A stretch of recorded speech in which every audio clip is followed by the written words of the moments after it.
So the three rules that we're looking for approval for final approval are 420202, 04, and 07. So the motion would be to approve those as final with a May 1st effective date, unless you have any questions. Any questions for Lisa? I have one question. This relates to Rule 4-20207, subsection 1. Okay. You've added, a person whose interests are protected by closure may appeal a decision to permit access to a court record. And I apologize if you have to speak slowly and use small words here, but would you hold giving if somebody says permits access, then you hold it for 30 days to see if the person whose interests are protected appeals? Or would that mostly be moot, because when you determine to permit access, you give the record to the requester? How does that functionally work if the person whose interests appeals permitting access, if the access has already been given? Yeah. Chair, policy advice. Yeah, I don't know that our system is, I mean, it depends on if they're, if somebody's filed a motion under 04, right, is different. So if they file a motion in court or a petition for access, usually the parties with an interest are getting access to that motion that they filed. And so it's easier in that manner. 07, the process is really talking about access to administrative records. Or records not associated with the case. So for the most part, administrative records. And yeah, so I'm not sure how that happens. You know, they've filed a request for access to a record not associated with the case. And unless they know that request is happening, we wouldn't know who had an interest, right? Unless I just happen to know somebody who's has an interest in a particular administrative record, like someone in the judiciary, for example. But someone outside the judiciary wouldn't necessarily know that. So. But there's nothing inherent in our rule that pauses disclosure until the appeals period has run. Well, I mean, we're not going to, if we've denied access, right? If we've denied access to a record, then we're not going to grant access until the appeal is run, right? But if we've already given, the reverse. Does that make any sense? Yep. Yeah, but this is the reverse. Right. So you've permitted access, and the person who doesn't want the access permitted. So you're asking for Ron Gordon's personal calendar, just to pull something out of thin air, and whoever makes this decision says, yes, I'm going to allow whoever requester to have access to Ron Gordon's personal calendar. Does Ron Gordon know that you've made that decision? And then does Ron Gordon clearly by this addition can appeal, but if you've already given the request to the records, the appeal would most likely be moot. So I would say I have a couple of things to say about that. Number one, I would never release information from Ron's personal calendar without talking to Ron about it. And so he would definitely have an opportunity to reject before it was released. But second, I think the only thing that we could do under that scenario, Judge, is restrict that whoever we sent the record to, just contact them and say, you're not allowed to disseminate this any further. And then we wouldn't provide the record to anyone else. But like you said, I mean, what's done, it's done. What's done is done to a certain extent. If they've appealed it, we've already given access to the record. But we could kind of go back and say, okay, you're restricted from disseminating any further. I don't know if that's helpful, but that's the only way I can envision this working. But do you have a suggestion about another way that we could do it? Well, we didn't discuss this issue, which is it's brilliant that you've raised this. I don't remember, Lisa. I mean, I think we'd have to go back and think about it. Either we'd have to wait 30 days to give the record, or you'd have to take away that right of the person protected. And it doesn't even talk about what kind of notice they get or how that notice is given. That was going to be my question. Should there be something in there that talks about providing notice to that person? I can't remember why we added that sentence, honestly. And so I mean, maybe there's a reason that sentence wasn't there before, Yeah. because it would always be moved if you've given Yeah, up the it record, would but be. I don't know, sorry, I Can we roll this rule over? If Let's So- go back and at least talk about policy, why we, yeah, I don't wanna do a tempest in the teapot, maybe this rule isn't. It doesn't sound like a tempest. no, And it it's a May, sounds like we didn't think and it's about a it. May 1st effective date, right, Kisa? Yeah, I will say that that sentence was already there, Judge. We just moved it. Yeah. We just moved it when we reorganized. But yeah, it's a great point. I think we hadn't really thought about that. I think because these were appeals with respect to administrative records, and most of the time those are court records, administrative records. We're not really releasing anyone else's administrative records. If we're not the custodian of the record, then we deny it and say, look, we're not the custodian of that record. So I think that's probably why, but to your point, we really didn't think about it. So I'm happy to take it back. But yes, Judge, May 1st. We got time. I say we pull it off, or we roll it over and let us discuss it, Keith. Rolling here today. I don't want to table anything now. Back to policy and plan. Back to purgatory. Did you have concerns about any of the other things? Okay, so the motion now would be to approve 02 and 04 as final with a May 1st effective date. 420202, 420204, sorry, it's shorthand. I'll make the motion. I'll second. Second, any discussion? Nay votes or abstentions? Those two things, May 1st effective date, and we'll look forward to further input from policy and planning on 07.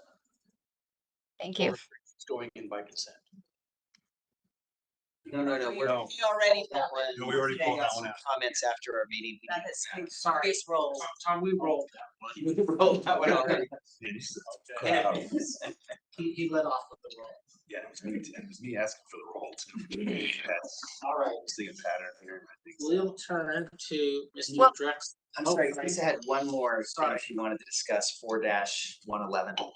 Yeah, 4-111, it's under rules for final approval. I'm not asking for approval on that one. This one's just up for a policy discussion. So the board of district court judges recommended that the report be pulled, the requirement to report. And so this is the rule, I think it should be in your packet, that requires the courts to expedite the procedures, hearings, and disposition of post-conviction petitions in capital cases above all other cases except the trial and appeal of capital felonies. And it requires the AOC to prepare and send a monthly report on pending post-conviction petitions in capital cases to the judges presiding over the cases, to the presiding judge of the district with pending cases, and to the presiding officer of the council.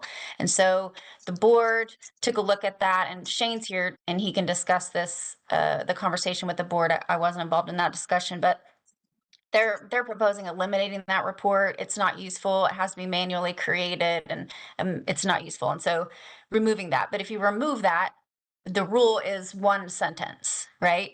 And the one sentence is requiring the courts to expedite the procedures, yada, yada, over all other cases except. And so the question, and Judge Gardner can talk to this, but the question from a policy perspective is that still the policy of the council? And even if it is, do we need that one sentence in a rule?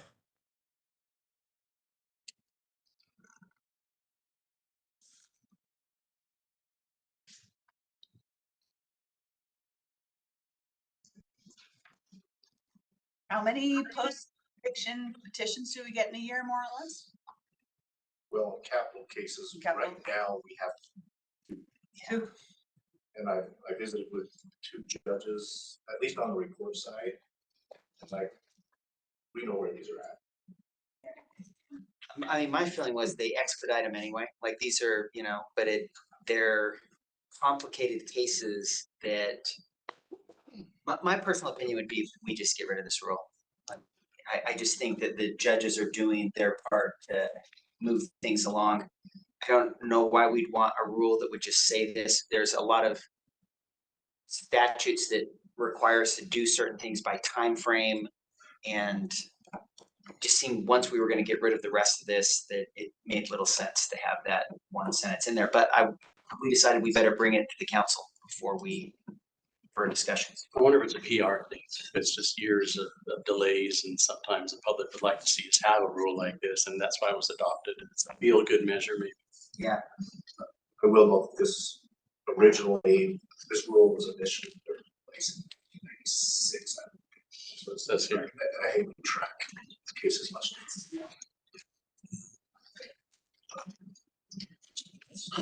I'm interested in knowing what Ms. Woods might think is representing the bar. Are we gonna get pushback from the defense bar on this? Not my area of expertise.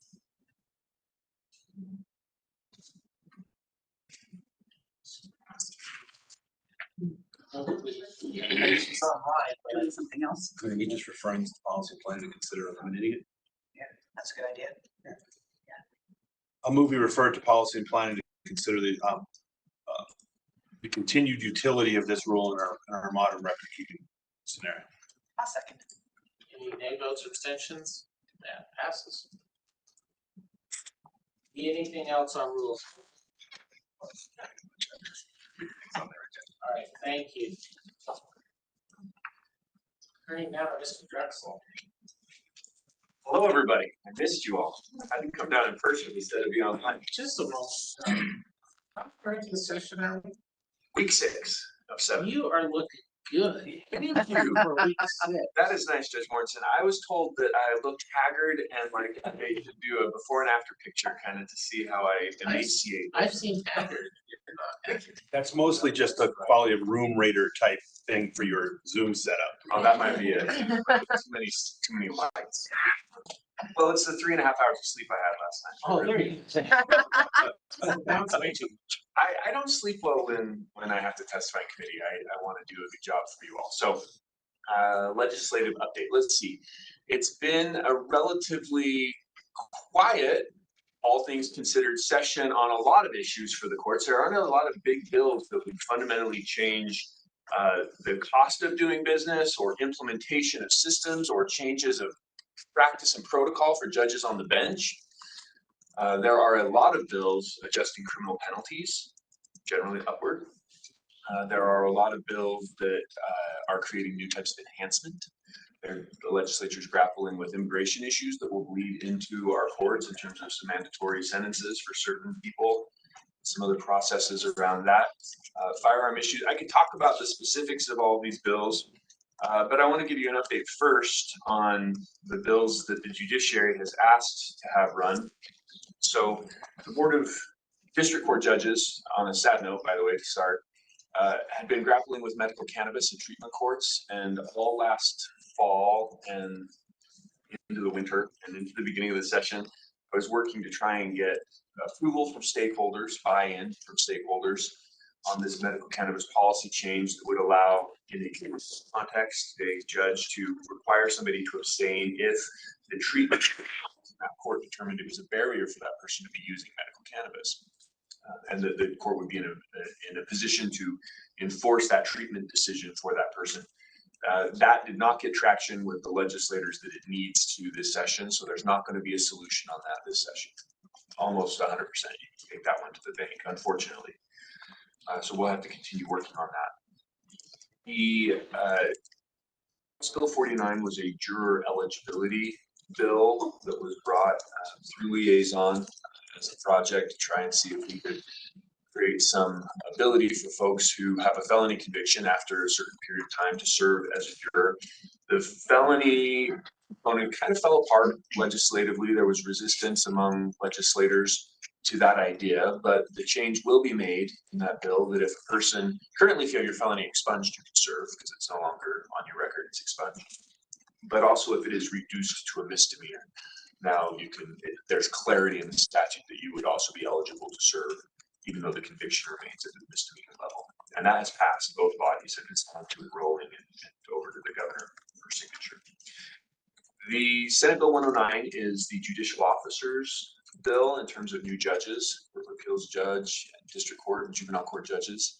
And that had been in Senate rules for 4.5 weeks, and it just got numbered on Friday, and it's on an agenda for tomorrow afternoon in Senator Weiler's Senate Judiciary Committee. He's the sponsor of that bill. So it's nice to see that moving in the final 2 weeks. That has a big fiscal component, so it may not be a huge surprise that that got kind of slow rolled as they try and see how the fiscal reality of the session stacks up. I don't think any of us should reasonably be holding our breath that that bill is going to pass as it's currently written with all of the new judges. But we will hope that the ones that are highest priority, which Ron and Megan and myself have been communicating to legislators in terms of the Court of Appeals judge in the 1st District and the 6th District positions, are 1st District juvenile and 6th District are where the legislature focuses their attention, and hopefully we get funding. And then Senate Bill 148 is a bill that you all took a look at back sometime in the middle of last year. It would raise the online court assistance fee from $20 to $60, affording us some additional latitude to get another staff attorney on board to help develop those forms and make that workflow for a pro se individual generating court forms more robust. One of the things that I don't know was talked about very much here is that private vendors in the private market appear to be scraping our online court assistance forms and then charging somewhere around $500, $300, $500 for access to the same type of forms, which is frustrating.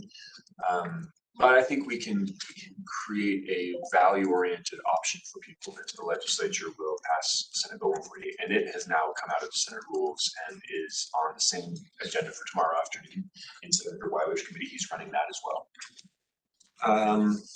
There is one thing that was added into that bill, which is that it would remove the word filing in front of filing fees in the filing fee statute for government entities. So currently it says government entities aren't charged the filing fees in the filing fee statute 78A2301 because they're government entities, but there are more fees than just filing fees. There's copy fees, certified copy fees and whatnot. And there would be clarity if Senate Bill 148 passed that none of the fees articulated in that statute would be chargeable against a government entity. So for instance, prosecutors could get certified copies of prior convictions without being charged a copy cost for that, which can be big dollars for the biggest offices in terms of paying for those. Okay, so that's the judiciary kind of sponsored, related, pushed bills that we've been supporting. By the way, I skipped this. As council members, if you're not on liaison, you should be so proud of the members of the council who are on liaison committee. They poured a lot of time and effort into meeting with me and giving me direction on your behalf. And I just value it so much. So thank you as members of the liaison committee. Judge Levitt, is he online? Judge Levitt, I see you online as well. Judge Lowe, Judge Chiara, Judge McCullough. Thank you for the time you spent helping me understand what I should be doing on behalf of the council. Okay, there are a number of bills. I said, there aren't a lot of things that are moving and shaking things. There are a number of proposals that have caught our collective attention, legislative proposals around things like the quantum of votes that somebody would need to be retained in office, who's speaking about who should be retained in office and what they're saying and how they're saying that. There are some bills around standing, judicial standing, and trying to define that, especially in the kind of third-party standing and associational standing space. You can imagine some of these things, when we finish saying, also a right to appeal on injunctions when the constitutionality of a law is at issue. There is legislative audit changes for purposes of making available information to legislative auditors that some entities may want to say are protected by attorney-client privilege or work product in advance of litigation. And there's a bill now to talk about how the Chief Justice is selected and the presiding judge of the Court of Appeals. These are big deals, many of them, not all of them, maybe to the extent of others. But I will make a few observations. Happy to answer questions about these if you'd like me to. But what I've noticed is that particularly Senator Brammer, who's running a number of the bills, has been really trying to connect with stakeholders and understand the friction points. Now, we may not agree with far he's willing to go to fix certain things. I've not been asked to oppose any of the bills about right to appeal or standing for the legislative auditor bill. But he is open to hearing from people. I see him constantly having conversations about these after committee, before committee. He's making phone calls. His solutions may not be exactly right, but he's trying to get to a place that he feels is the right balance. So I want you to know that it's not like some pieces of legislation where it feels like it arrives fully baked and then it's just going to be what it is. And there's no chance to actually have input that makes a difference in the legislation. These are bills where people are having input and they are actually changing scope. For instance, on the suspensive appeals appeals bill, which was Senate Bill 204, and it started as you have an automatic right to challenge the injunction, then the injunction kind of disappears if you want to appeal it to the Supreme Court, and then the Supreme Court answers the constitutional question on the merits directly from the appeal on the injunction. That was all in statute. Right? And the higher level of findings required by the trial court in order to related to the injunction, clear and convincing evidence that there is a substantial likelihood that it will prevail on the merits, right? That met with a lot of feedback from a lot of different people. Result, Senator Cramer pivoted the project to say that the statutory provisions will create the right to appeal an injunction that would speak to the constitutionality of the statute before it has gone into effect. And then instead of putting rule-based, procedural-based provisions in statute, he's created a Senate joint resolution that would allow for a change to Rule 65A for that subset of injunctions where the constitutionality of the statute is at issue, and would require that the people, for instance, who want to challenge the statute and get an injunction have to do so within 28 days of the legislature concluding their work, which would include also the governor's 20 days of reviewing legislation for potential veto, leaving maybe 8 days for people to mobilize on an injunction, which is a short time period. What he's trying to accomplish here, just so everyone knows, is that sometimes for strategic purposes, litigants may delay asking for an injunction until maybe the final hours before it's going to go into effect. And that maybe is seen by some in the legislature as a disservice to trying to actually adjudicate the issues in a timely manner without delaying implementation by creating that long delay, and by trying to front load people's requirement that they actually seek out the injunction. It gives more time for the litigation without interfering, maybe delayed effective dates. And we may not agree with all of those things. Maybe there's things that people want to litigate in there, and I'm not asking anybody to weigh in on that. But he's trying to solve a problem, and he's been open to feedback about it from the legislative perspective. I don't know if that's helpful to everybody, but my observation is that in these types of bills, some legislators are really trying to pivot to a place that's more, even if it doesn't get all the way to where everybody thinks it needs to be. Off my computer because now I'm looking at a picture from the whole. I'm typing my browser. Okay, so that's something to be aware of. I have reached out on behalf of Liaison Committee on Senate Bill 296, which is the bill that would say that the governor will appoint the Chief Justice, and then that would be subject to the advice and consent of the Senate, and that reappointments every 4 years would be required, meaning going back through, well, the reconfirmation process and the reappointment of the governor would all have to happen every 3 years. Same with the presiding judge in the Court of Appeals. I've reached out to the Senate sponsor there and asked that he consider carving the Court of Appeals out of that bill, and also trying to model whatever they do in statute here with more fidelity to the federal model, which is that there's a selection of a Chief Justice and a one-time confirmation, and then you have to stay in with that Chief Justice until it comes time to actually put somebody else into that position. So are we not opposing it? We've not, I've not been instructed to oppose that. Okay. But I certainly think liaison would be open to additional feedback from the council. Yes. We assume that you may have your own positions, but if you'd like us to do something different, we're happy to support you. There's some reasons for that. It's based on the statutes, the Constitution says, and what we thought was opposable. Well, I think they have the power to do it. Whether we're fine with it and we're not opposing it is a different question. I mean, it's clearly part of a suite of bills that are trying to take aim at judicial independence and take power that we and our independence and put it under legislative control. So I mean,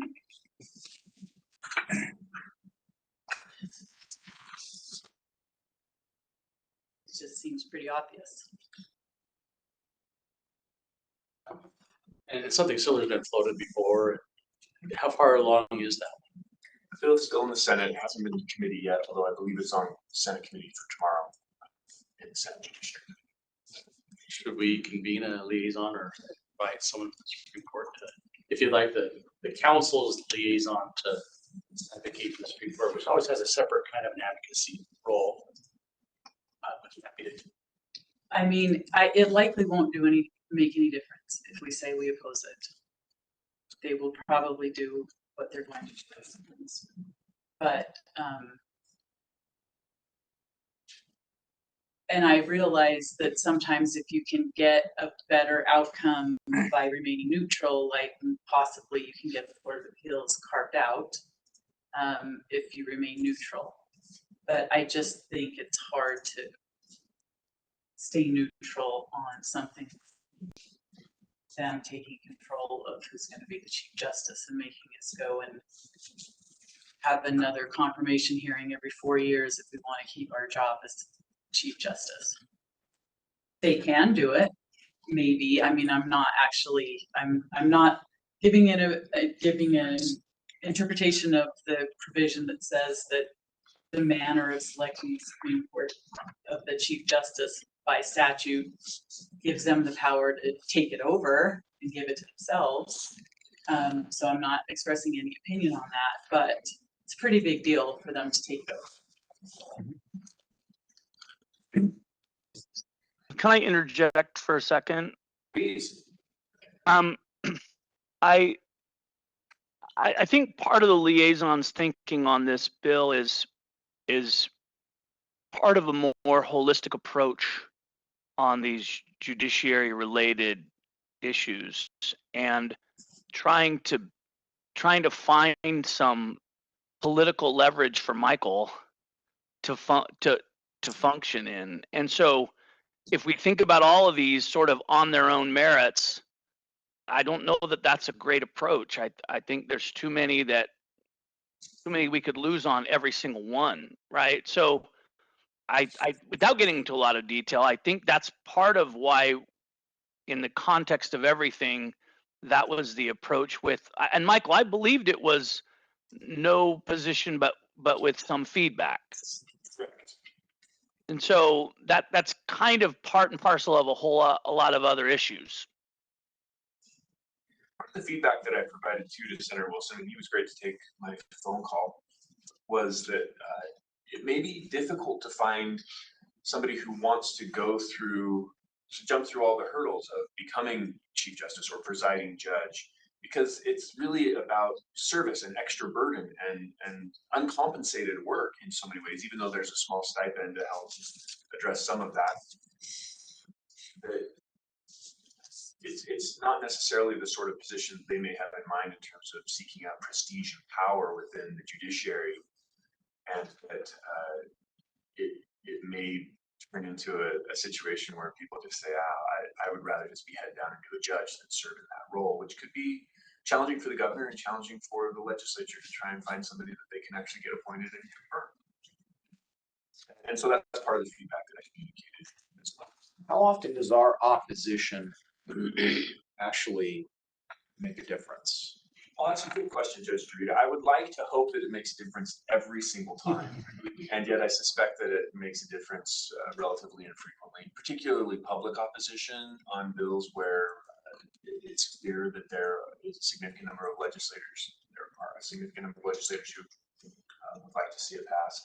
Sometimes you can see from who is running the bill that it's going to be a priority for legislative leadership on both sides, right? And so Senator Wilson is in leadership, and that says it's probably something that leadership is interested in seeing. And so our opposition may carry less weight in those circumstances than it would if it were just kind of a proposal that floats up out of this legislator without getting buy-in from their colleagues. So whether it affects the outcome, I guess my question is there some value in at least saying we oppose this so that they know where we stand, as opposed to saying nothing because we're trying to be sort of politically strategic, which I'll just be frank and say, I don't think it gets the traction, it gets the value that we think that it does by trying to be soft and quiet and not do anything, because we think if we stand up and we say no to something, we're going to ruffle feathers. And I guess, I mean, God gave me the right to remain silent. Unfortunately, I don't exercise that right very often. But I really feel strongly that we often just roll over, and it doesn't seem, from my perspective, maybe you have a different one, it doesn't seem to bridge that gap. They continue to have whatever harsh feelings or animosity they have toward our branch of government. And so I just don't see the value in taking a neutral position, as opposed to saying, we oppose this. We don't think this is right. That's helpful feedback. From our perspective, or at least mine, and a historic and current perspective from liaison committee, we are at our strong. We ask, and in fact, in some of the bills that we have chosen to oppose, we have specifically said this is an encroachment into the truly and historic separation of powers. And one of the single most power the legislature has is policy, and to pass bad policy if they are the only ones that's their role. And when they have perhaps the verbiage of the Constitution on their side, and I think the position we took on this bill wasn't just nuanced for a reason. We didn't see any reason to include an office that is purely administrative within the courts, and we are the administration of justice, or the administration of the judiciary here at the Judicial Council by the Constitution. We couldn't see any reason to include an office that is not listed in the Constitution as being provided for, which is the presiding judge of the Court of Appeals. That was like, where did this one come from? But against that, there is constitutional language to support, at least arguably, that they have the statutes have the power to dictate how the Chief Justice is selected of the Supreme Court.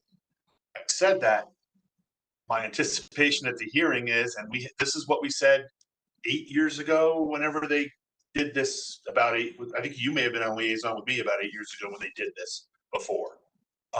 Maybe it was 10. Mike will go and say, we think the methodology we use is the best system for the administration of justice and how it goes. We understand you all have a role. We think the current role we're using is the best. And Supreme Court here and Court of Appeals here, because they asked us to, I guess we asked ourselves to engage in good faith conversations, and when people say things out loud and in public, that's what we're responding to, and we respond in kind, out loud, and in public. Is that fair, guys? I mean, Yeah, and there are states that follow the model and they have an independent judiciary, and the federal government follows this model and it's an independent judiciary. So we understand it's meddling and it's interfering in how business has been done on our end for a very long time, very effective. It may result in longer terms for chief justices, because people don't want to go back. Well, it doesn't, though. The statute says it's a 4-year term.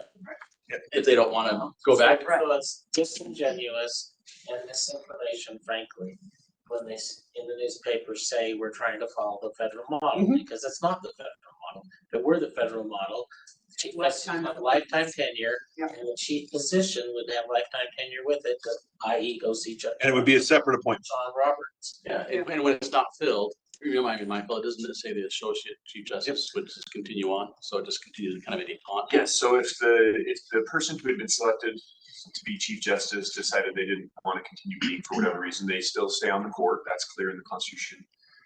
But the associate chief justice would become the person interim chief justice.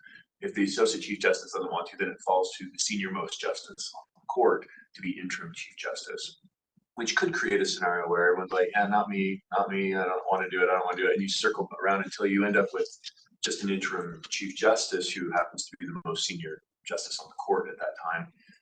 I don't know that that's what the legislature intends or what we would want. I don't know if it's what the Constitution intends, but it says that a chief justice will serve in certain roles constitutionally, like as presiding officer of the Judicial Council.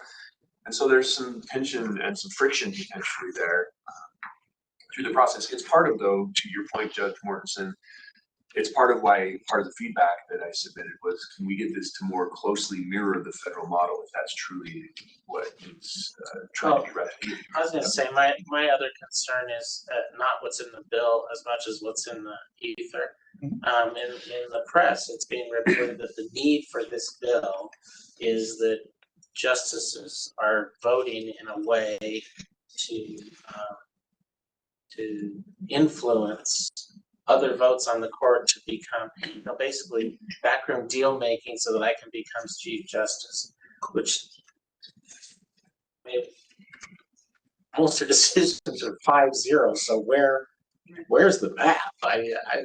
But are we doing anything to rebut Called projection. Is there anything that is rebutting that? I mean, we can stand. I mean, do you get in front of the committee and say, we're actually neutral, or maybe we're going to be opposed on it, but this thing we don't think exists, or is that just too much of a third rail to? No, so thank you for the question. I think there's a lot that we can do to help try and better the understanding of other branches of what's actually happening within the judiciary. I think one thing that I hear from legislators, both who appear to be frustrated and disappointed with the courts, and also who just are genuinely curious, they say, I'm not really sure how things are operating. I would like to know more, or people deserve to know more, and here's how we intend to make sure people know more. Some of those proposals we might find to be objectionable, but I think there is something that we could do as judiciary to more proactively try and make connections with legislators, with the executive branch, to help them understand our operations, our governance structure. We do put information in the annual report that goes to all the other branches, but I think there could maybe be some opportunity for additional outreach, additional ways in which our paths can intersect with each other, so that they can see what I see of you all, which is highly dedicated public servants head down doing work, and so that you can see kind of their perspective on things and the fact that they're trying to solve problems on their end. It's challenging. Okay, but let's step back a little bit and look at this. There are two decisions they didn't like last summer.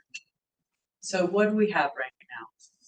Before retentions, they want us to have to go up and have another confirmation hearing in front of them and then put on the ballot whether they think that we should be retained.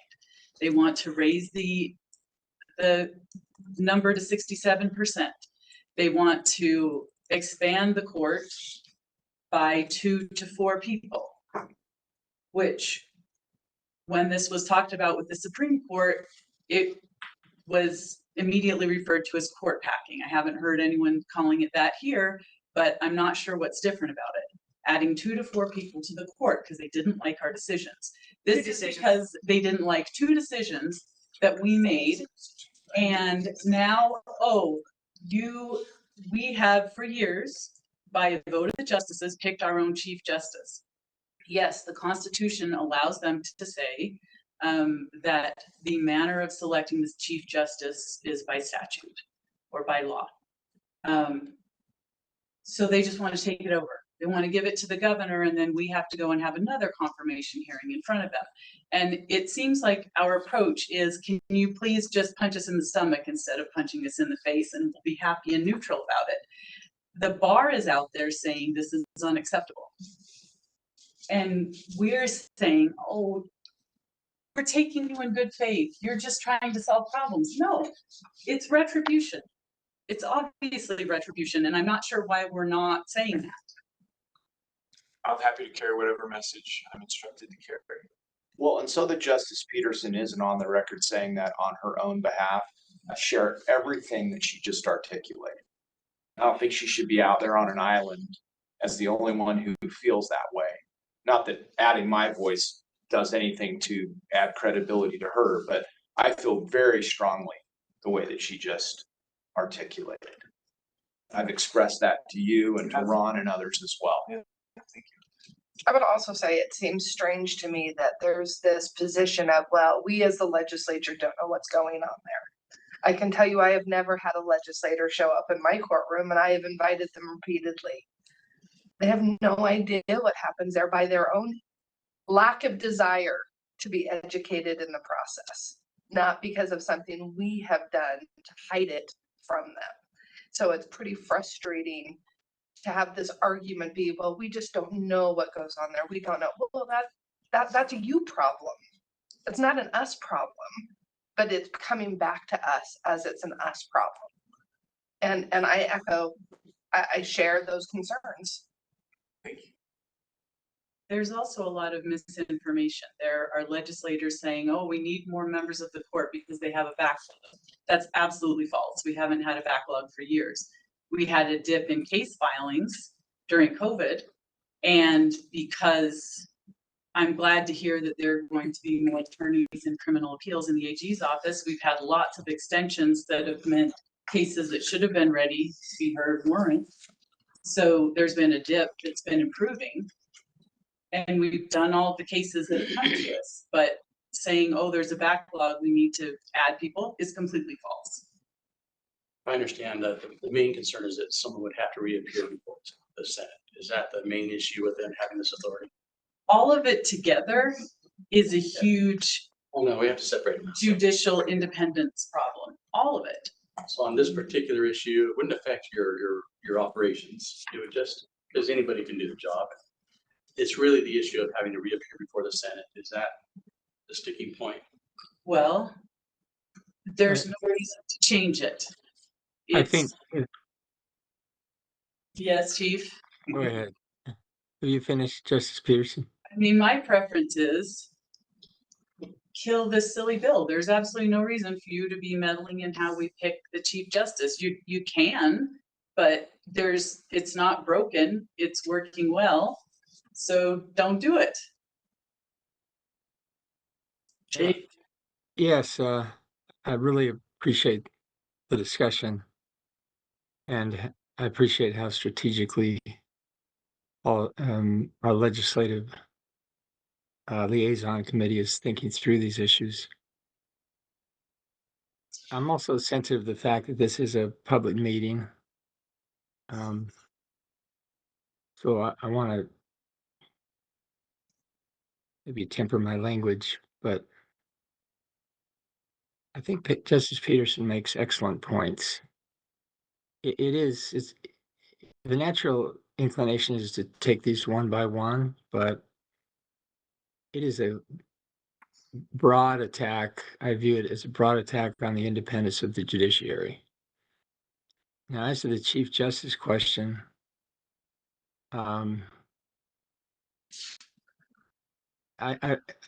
it's unlikely any of this would affect me as chief. But as I think about the future of our court, as was noted, if they're trying to follow the federal model, there wouldn't be these reconfirmation hearings every 4 months. That element to it is an attempt to influence and exert legislative control over the Chief Justice. Now the Chief Justice is going to start be thinking about the next confirmation hearing and struggling to ensure that his or her views are not influenced in any way by concern about a confirmation hearing, and to ensure that she or he is focused on what the law mandates. I mean, it I guess that's a suggestion that I do think everything here is in response to these particular opinions. And I I don't want to say orchestrated effort because I don't know how well coordinated the effort is. Michael have a better sense of that, but uh, it is an effort to exert more legislative control over the judiciary, referring to these bills collectively. So where that leads us in terms of individual positions, I would trust liaison to have this broader picture in mind. They've obviously thought through it. So those are my views, but I would defer to liaison's assessment of this overall picture and to their decisions as to particular bills of concern. If the bill got rid of the reappearing before the Senate, would it be less objectionable? Be less objectionable. It would be much less objectionable. As I looked at these several bills, each of them has the same sort of effect. The one that would have the Chief Justice appearing in front of the legislature every 4 years, the one that has a new committee that has no objective standards, having judges appear before each election. Again, you're handpicking judges that you have questions about and having them appear before the legislature to answer questions, presumably about, I don't know what cases that you've ruled on.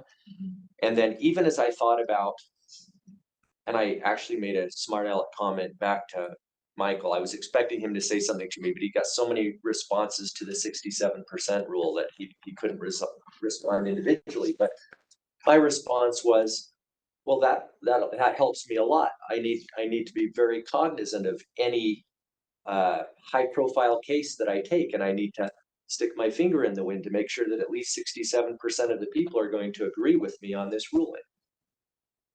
That's the effect of this. That's the effect of all of these is we're looking forward to our next appearance in front of the legislature or having to get rule on a case that we know might make more than half of the people angry. And judging if we want to keep our job based on, what do 67% of the people think about this high profile case I'm about to rule on? And they all interfere in judicial independence, which doesn't mean, as someone pointed out recently, that we do what we want, but that we are doing what we must. Can I ask first, Michael, would it be okay to ask for a straw poll on whether this bill should be opposed more actively than we're giving feedback? Right, you don't need my permission. I work for you. I'm a humble servant. It's not a binding thing or a motion because it wasn't on the agenda for that, but is it possible to get kind of a straw poll on how the council feels about this bill? In its current form? I think that's fine for this reason. The reason liaison does what it does is we don't have the time during the session to meet as we're meeting today. And I served for a number of years on liaison, and sometimes we did not want to make decisions as a small group because we felt like we were carrying, frankly, just too much of the weight. And so I unless somebody objects to that, I don't see anything wrong because you're supposed to be acting on our behalf. So what would be wrong with us telling you what we think? I'm gonna just put as a point, but that's the real point.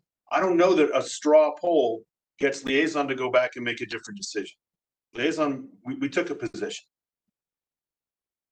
I don't know that we've got notice, but I think the council always has and then we advise the council. Mike comes up and we advise the council on the positions that liaison has taken with respect to bills on behalf of the council. Management committee sets things on behalf of the council because council's not in session all the time. That's what liaison does. I think it's perfectly appropriate for the council as a whole to come to understood what liaison has done and come to a different conclusion, but understand that that's what the council then is doing. Can I raise one concern and again, cognizant that we're in a public meeting? I think that this issue affects us as a council significantly because the presiding judge of the Supreme Court is our presiding officer.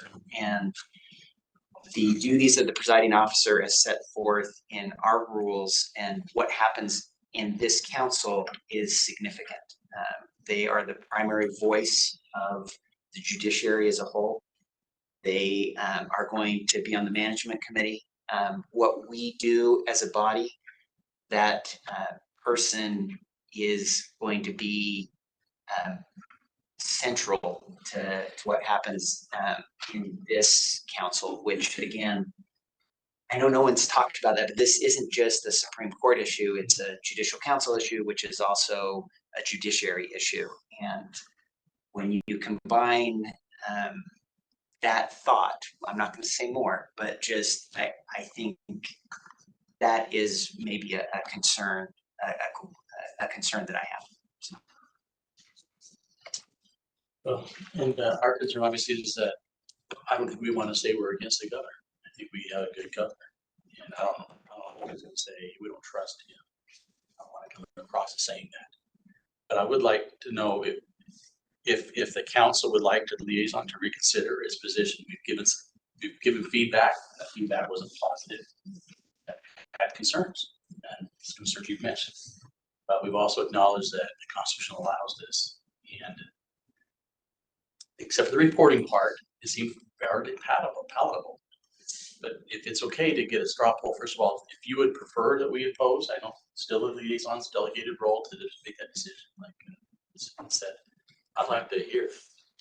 Can I ask, one thing that would be good to know, we had a situation in the past where liaison took a position and you took it with legislators and then you were asked to change, which causes a big problem. Yes. So is this that kind of a situation? Yeah, it could well be. I mean, I did communicate to him that we were hopeful that they would make changes in terms of carving out the Court of Appeals and changing to mirror the federal model for the Chief Justice. And they do realize with the Court of Appeals that be every other year. Yes, I did mention that. Oh, okay. So at the end of the day, I think he understands that if those changes are seriously considered, that we would not be opposing the bill. Otherwise, to say we're opposed and also make these changes is not a very strong position to come at it from. And so I have communicated that to him, and it would be difficult, I think, to go back and say, actually, never mind, still make the changes, but we're opposed. I do want to mention, we have item number 11 on the agenda. There's a specific bill that we feel management has determined that we need to get legal counsel on. And so we're going to discuss that in executive session. We discuss this we're not going to take any action in executive session, but we could discuss this position further with legal counsel as well in that closed session, if that would be. Am I out of that executive session? Yep. Yeah. Yeah. But we've heard you. I might have more to say.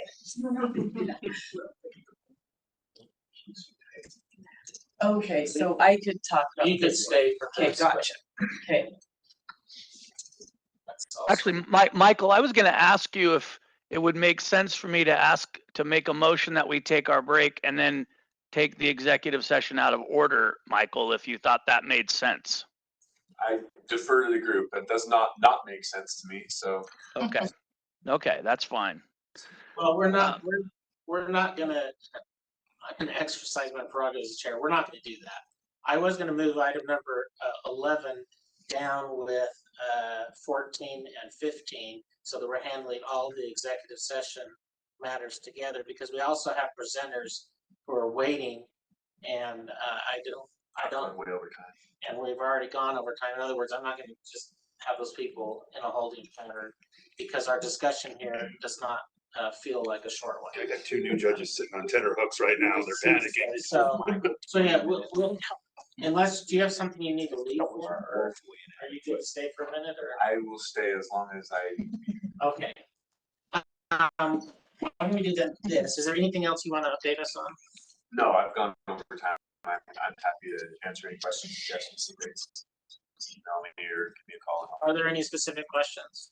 I did want to know, Michael indicated that they don't take our feedback as when we take an opposition, but you should know that when we've taken no position but with comments, we have seen lots of words, phrases, and other changes in legislation that we see being problematic when it gets, when you're trying to function through it. And we do see legislators willing to change language and take our input fairly regularly on suggestions we make. So don't think that they're just ignoring us completely. When liaison sends back suggested changes because of potential problems, legislatures are actually quite grateful to know how we would view the language and make adjustments.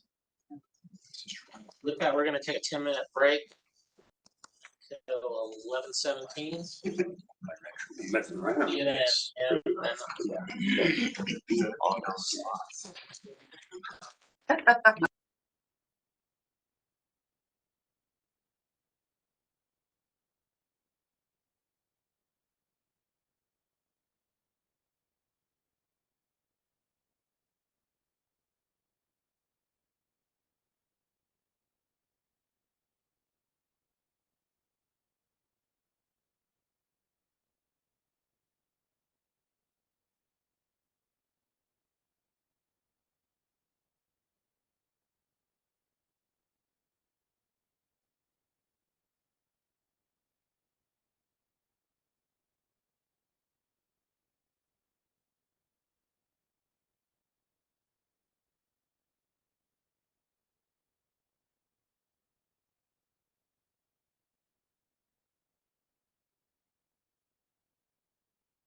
All right, it's time for us to get started again. We're just getting the recording going.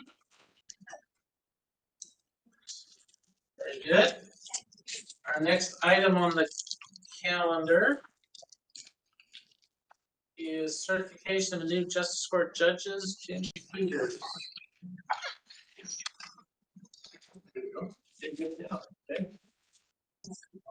I don't know, do we have a quorum yet? Now we did. Thank you. Part of the process for certifying new justice court judges is statutory, and what the statute contemplates after a city has selected its new judge is that that judge come to the administrative office for an orientation seminar that has to precede the council certifying that new judge. Internally, we've added to that to say that at the end of that orientation seminar, we're going to issue an exam and require that they pass it by 80% before I come and request that be certified. Based on discussions at the Board of Justice Court judges and proposals from the Education Department, we have modified how that happens a little bit. It still falls in line with the statute in that there's still an orientation seminar. We still do the test before I come to request certification. But the seminar used to be a week long, and now we do it in a day. And instead of the other 4 days of classwork, we align these new judges with mentors who talk to them, show them around, answer their specific questions. And then what we'll do later on, once there's more of a cohort where these people can go through as a group rather than one at a time, we'll do a follow-up to that orientation seminar that provides what used to be provided before certification. So in the interest of time, we had judges in West Jordan and South Salt Lake that needed to come on board. We went to the management committee and got their approval to make these adjustments. So I just wanted to make sure the council was aware that that's working a little bit differently now. But South Salt Lake has selected someone to take the place of Ryan Richards. That person is Mark Flores. And West Jordan has replaced its judge, Ron Coons, who's been on the bench for 34 years. And that person is Ryan Holton. So both of these have been approved by their cities, and we ran them through that modified orientation last week. They've both taken the exam. They both passed with a 97.5%. And so I would request that the council certify them as justice court judges now. I'm gonna find out. I would so move. Second. Any discussion there too? Any abstentions or nay votes? Seeing none, that passes. Okay, thank you. On to discussion of our system review and turn time over to Ron. Thank you all. And Kathy. Yes, Kathy is there, Kathy. So as you know, the judiciary has been working with the National Center on this for 5 years now. There was a little bit of a hiatus in the middle of that because of COVID. For the last 8 or so months, we've been actively working on phase 2 of this system review. We've had the pleasure of working with the National Center for State Courts on that. We do have a report that is the National Center's final report. And Kathy is here to present that to you, and then we can discussion about some of the details of the report and about what this means going forward. So I will turn the time over to Kathy for the actual presentation of the system review report. And you remember, this was available through a link because it's 383 pages long, but only 74 of those are the actual report.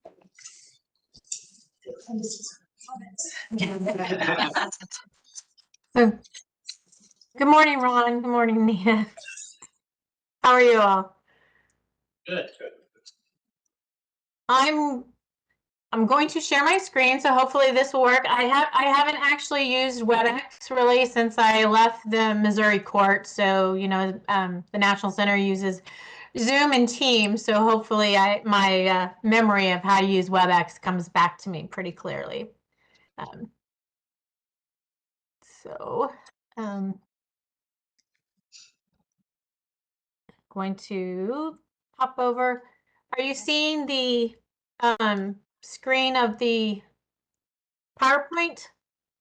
We are not. You are not. Oh, let me see. Um,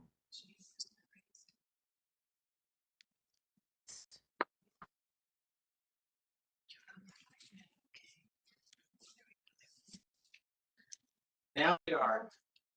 okay. All right. So thank you for having me. As Ron mentioned, I'm with the National Center of State Courts. I was one of the consultants on the project. Ron mentioned that this was a follow-up to an assessment that was done in 2019. I'm going to briefly go over the project scope and what we did, some observations and themes and recommendations. I want to give time for questions. As Ron mentioned, it was a very, the final product was voluminous just because we sliced and diced the information in different tables, so you could look at how things were reviewed on the different job classification levels.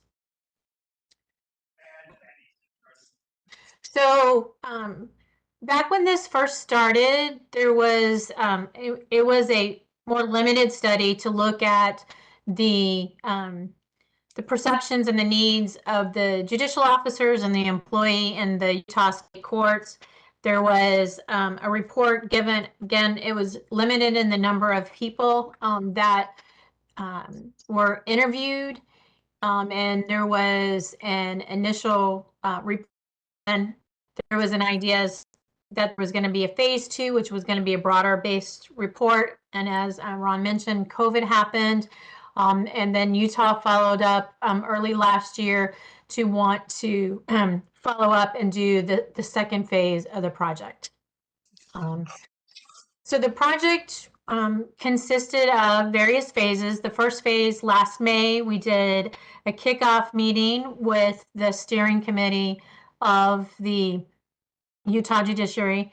In order to gauge the work that was going to be done, we conducted remote preliminary focus groups, and this was by job classifications. We talked to judicial assistants, probation officers, judicial officers, law clerks, variety.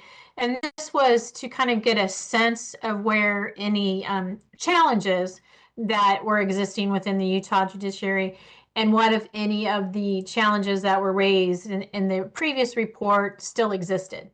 And the preliminary focus groups really said a lot of the initial concerns weren't a concern anymore. So the information and the feedback that we got from those preliminary focus groups were what we used to develop the Qualtrics survey. And that survey went through the questions, worked with the steering committee and the administrative office of the courts, and it was a pretty comprehensive survey, and that was sent out by Ron to all of the members of the judiciary, all of the employees.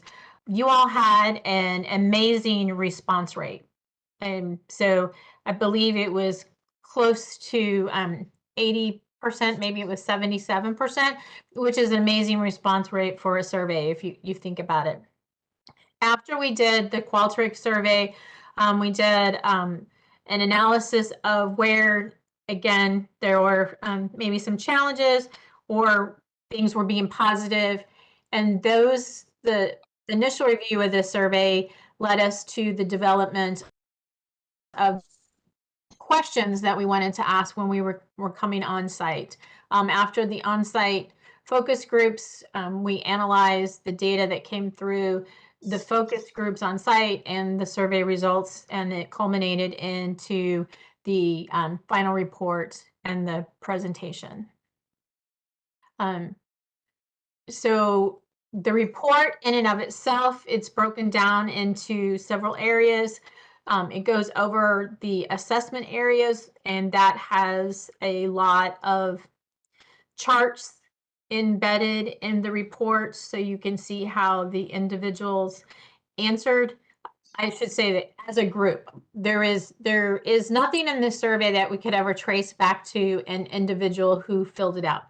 The only demographic data that was collected on anybody who took the survey was what is your job position and how long have you been there. We did not ask what district they worked in, what county they worked in.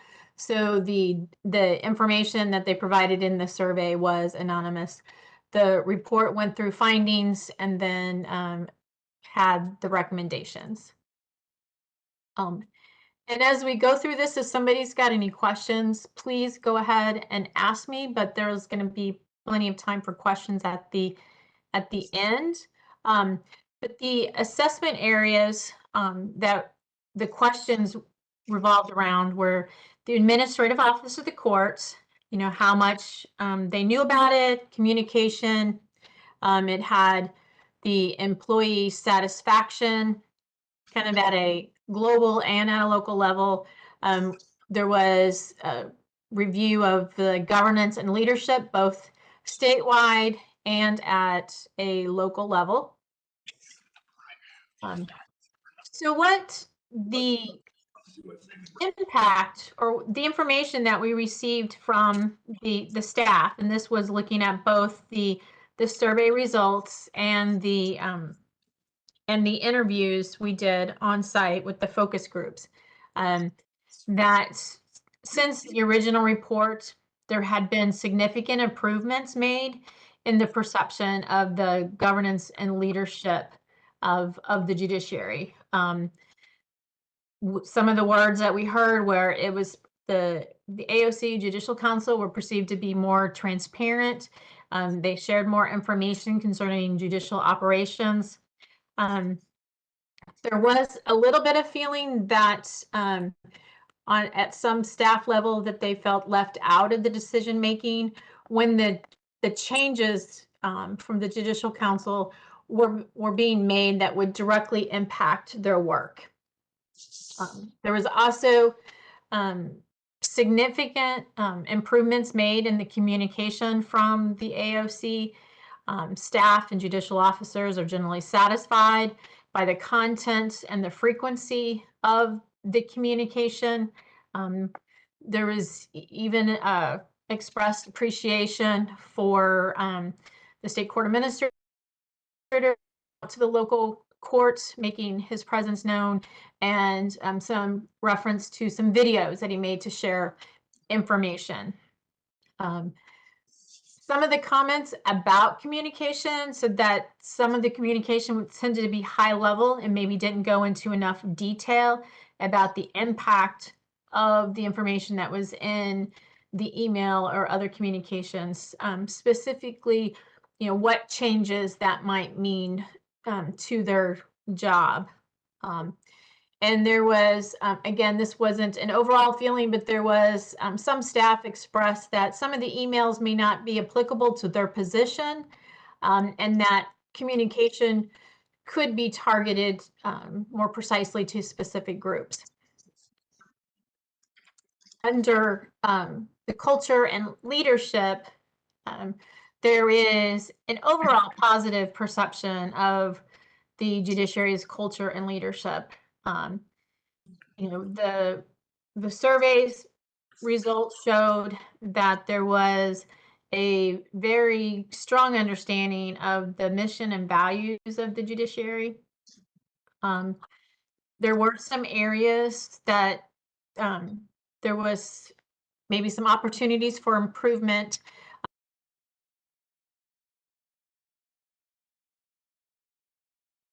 And inclusivity. I do just want to mention at this point, when we talk about there was areas needing improvement, overall, the report was very positive. So what we're talking about in these areas these were areas that had maybe more of a negative than other questions, but they weren't negative overall. So it's, you all had a very strong positivity rate with the survey results and the on-site interviews. One of the areas that probably came out that needed a little more attention was a need for enhanced onboarding and training opportunities. There was staff believed that those efforts could be improved. There are the training coordinators for judicial assistants and probation officers, and those positions were praised statewide. However, there was some concern expressed that due to turnover in some of those job classifications, that they are overwhelmed with training new staff and aren't able to do ongoing training for your existing staff.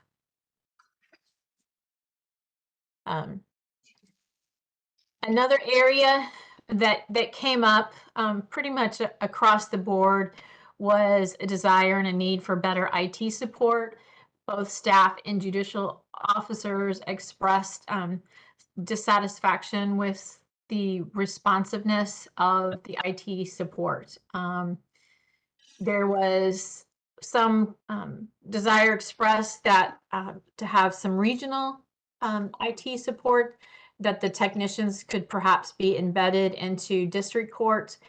And there was some suggestions that there could be improved communication protocols for the IT support. You know, how things are reports are made, what changes are being made, how often they're being made. The next area was pay and compensation, and I'm sure it does not surprise you all. I think this is probably nationwide. There's always concern by judiciary staff about pay and compensation. Pay and compensation was listed as the #1 reason for significant turnover, particularly among judicial assistants and probation officers.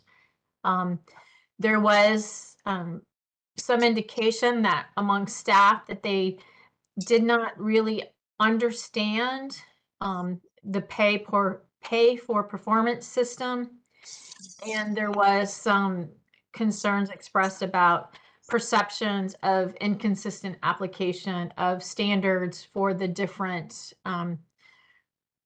programs that Utah has developed. Overall, the employee satisfaction was positive. There were some pockets of concerns in some districts for morale, workload, and some management issues. And those came out throughout the survey and the on-site focus groups.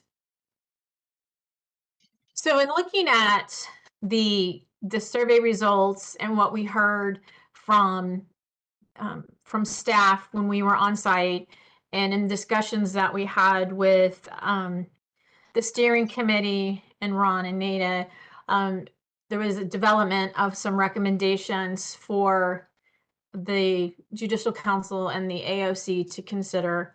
The first, these are going to kind of mirror the findings section. So the first was under governance and leadership, to include more staff who are knowledgeable about process and procedures in helping to make the decisions that are going to impact particularly the case processing type of issues, not kind of your overarching policy issues. And under that, also to improve communication regarding policy changes. This can be even as simple as this legislative change does this, and because of this change, the judicial assistants will need to do X, Y, or Z in the case management system. Some of that I know can be difficult with the timing of your legislative session and how quickly bills go into effect. But we did hear that communication would be more helpful if folks could understand the actual impact on their day-to-day jobs. Under communication, to develop a process and to provide more detail and targeted information that really just relates back to that point I was previously making. There was a general, particularly amongst, I would say, judicial assistants, other staff, and even some law clerks about not understanding the role and functions of the administrative office of the courts.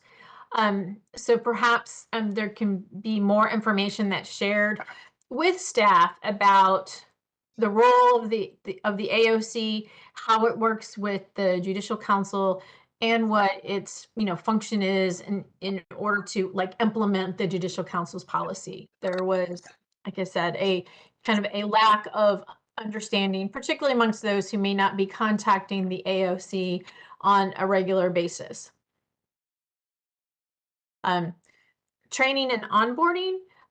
One recommendation that we had is to take the training coordinators and to create a training coordinator section within your judicial education at the administrative office of the court. This would still keep the training coordinators embedded out into the local courts, but we believe it could help develop standardized curriculum that the training coordinators would then have, and to have more resources when they're working through the training on judicial assistants or probation officers, or any other type of training they need to do on site.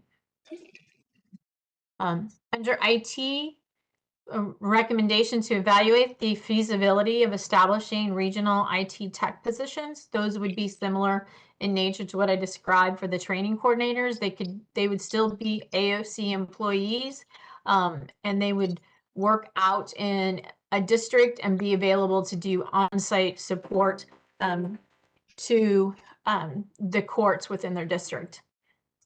And another recommendation would be to improve the IT support and the development protocols to ensure that testing of new applications, we did hear a little bit on site that when new updates were rolled out or deployed, that sometimes things broke on other things. So one recommendation is to help ensure that that doesn't happen, is to make sure they've got the testing protocols in place before new software or updates are rolled out to the courts. Under pay and compensation, one recommendation we have is the next time that the state does do a classification and compensation studies, just to consider all relevant market comparisons, whether that is some private sector, other states that are comparable to you. And then future workload assessment should also consider changes in court operations. We heard from your juvenile probation officers, there had been a lot of change in their role, or there's new expungement provisions. So just to make sure whenever you do workload studies that you're considering all the new changes that staff may have to do. Under employee satisfaction, recommend that increase the information that's shared with employees regarding the requirements for the different employee recognition programs. And there was also a desire for more professional development for staff.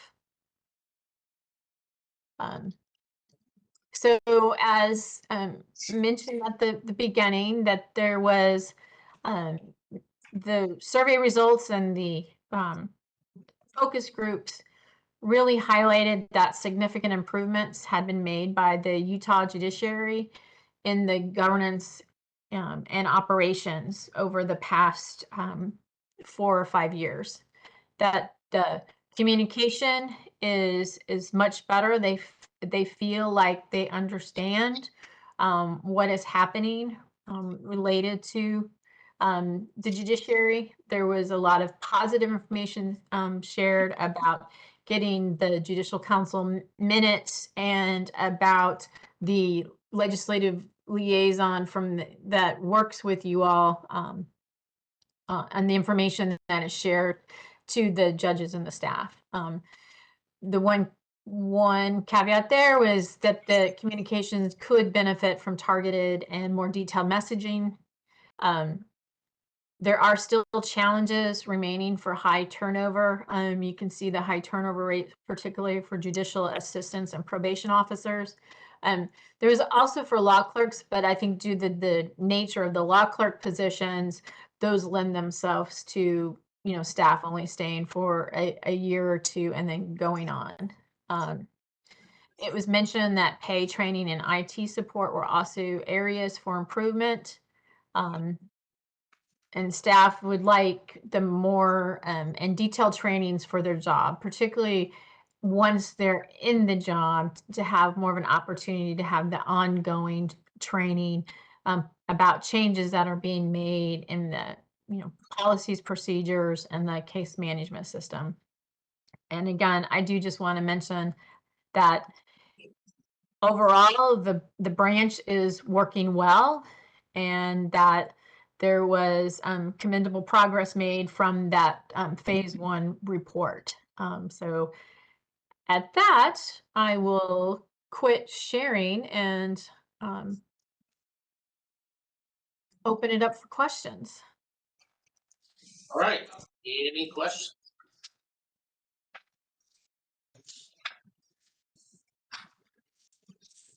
So far, I'm not seeing any takers. It's hard to, Judge Bazell has a question. Hello, I don't have a question. I just wanted to thank you for the report. I read it really closely and there were no big surprises, and it matched pretty much my perception, although it gave us a lot of insight into the details. And I really appreciated the report and the guidance that it's giving us. I think it's very useful information. And I wanted to also extend my thank you and my congratulations to the AOC in just the incredible improvement that we've seen in our system over the years. I want to thank you for your hard work on that. Thank you. It was certainly a pleasure. I've mentioned it to the steering committee and to Ron and Nita before. It was certainly a pleasure working with that. It was fun coming on site. I'd never been. Well, I went one other time when we had a staff retreat in Utah, but I got to. We did on site. We hit every one of your districts, and I personally didn't. We had three staff on site, and so we hit all of your districts, and it was certainly a pleasure to get to know your staff. And generally speaking, they were very, for the most part, there was very positive, as you could see from the report. There's just a few pockets of concern, and it probably didn't surprise you, as you mentioned, the areas and that there may be a little more frustration, I think, with some things. And it's not just, I think it's more frustration with what they think their job should be versus what the legislature has made their job to be. Yes, I agree with you, and that's given us some great direction on how to resolve those issues. Okay. All right, well, thank you very much.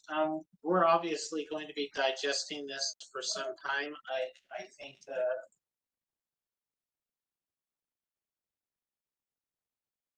it's always nice to confirm that there are no surprises, I guess is the way to put it.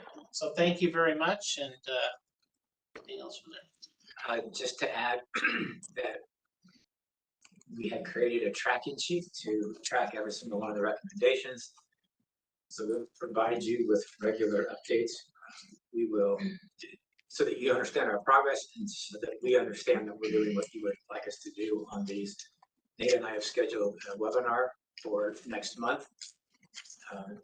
Everybody is welcome to participate. Nobody is required to participate. I think we have a couple of groups signed up right now, and we'll go over an overview similar to what Kathy did, and we'll touch on many of the recommendations and provide some information about how we plan to move forward during the implementation phase, which will be as collaborative as possible, involving workforce, involving our boards of judges, involving everybody who has a stake in this. The approach that my team will take is that if there's a recommendation in the report, so Nate and I will be making assignments. We've broken all of these recommendations out and we're going to assign them to various members of the AOC to be the lead staff person. And the direction we've given them is you need to come back to us with an implementation report. And the first approach is, if we're going to implement this exactly like it's written, what does that look like, right? So that don't implement it as not a responsive response. There may very well be then some additional information, context that will need to be shared with you, just so that you understand some current practices and understand what changes might mean.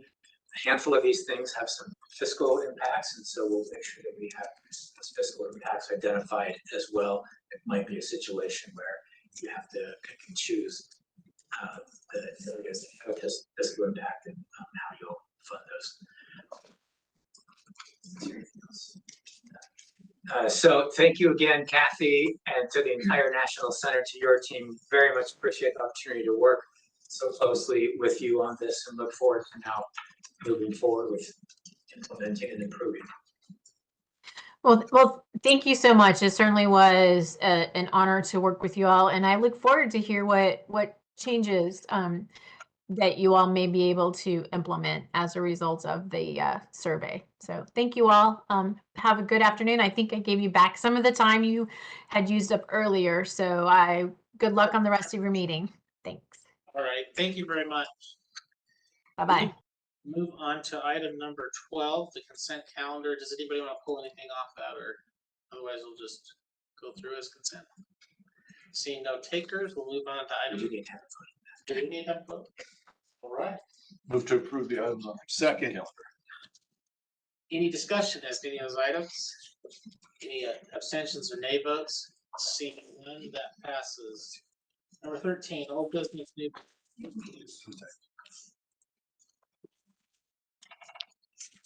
Okay, no takers on that. All right, our last three items are going to be legislation, senior judges, and executive session. Just a reminder, we can't take any votes in executive session, so we'll need to do any of that voting afterwards. But we need to have an executive session for the purpose of discussing the character, professional competence, physical mental health of an individual, and for the advice of legal counsel. And I'd move, we move into executive session for those purposes. All right. Any nay votes or abstentions? Seeing none, we'll be in executive session. Is Mike? Gonna be with us for the bill. And the staff who are gonna join us, you can just go into the next room. We'll come get you as soon as we're done with the first item on the executive session agenda.